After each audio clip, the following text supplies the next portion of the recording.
Title हमने क्या लिखा है? Reflexive pronoun. रिफ्लेक्सिव प्रोनाउन क्या है या प्रोनाउन क्या है? प्रोनाउन वो वर्ड्स है जो एक सेंटेंस में नाउन की जगह इस्तेमाल हो जाए।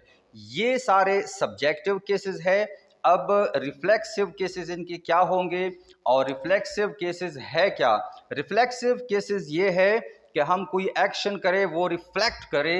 अगर मैं लिखूं कि आई ड्राइव माई सेल्फ, मैं खुद ड्राइव करता हूं, या we drive ourself, you drive yourself, they drive themself. तो इसी तरह के रिफ्लेक्शन की जो एक्शन है उसके लिए रिफ्लेक्सिव प्रोनाउन इस्तेमाल होंगे। अब इनके रिफ्लेक्सिव के केसेस क्या है? तो I, we, you, they, he, she, it and you. अगर एक चीज आप नोट कर ले तो यू मैंने यहाँ 2 दफा लिखा है। क्यों लिखा है वो आगे जाके आपको समझ आ जाएगा।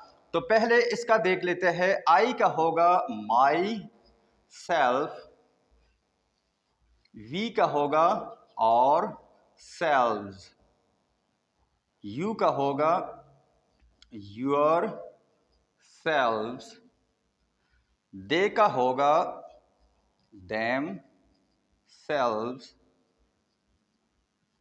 ही का होगा हैम सेल्फ, शी का होगा हर सेल्फ, इट का इट सेल्फ, एंड यू यह हम इस्तेमाल करेंगे एज अ सिंगुलर प्रोनाउन। तो योर सेल्फ।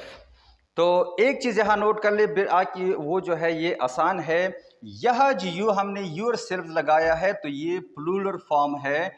जब यू को हम एज अ प्लूरल इस्तेमाल करेंगे तो इसका रिफ्लेक्सिव केस योर सेल्फ होगा, और जब सिंगुलर इस्तेमाल करेंगे तो एज अ सिंगुलर इसका जो बन जाता है रिफ्लेक्सिव प्रोनाउन वो होगा योर सेल्फ्स।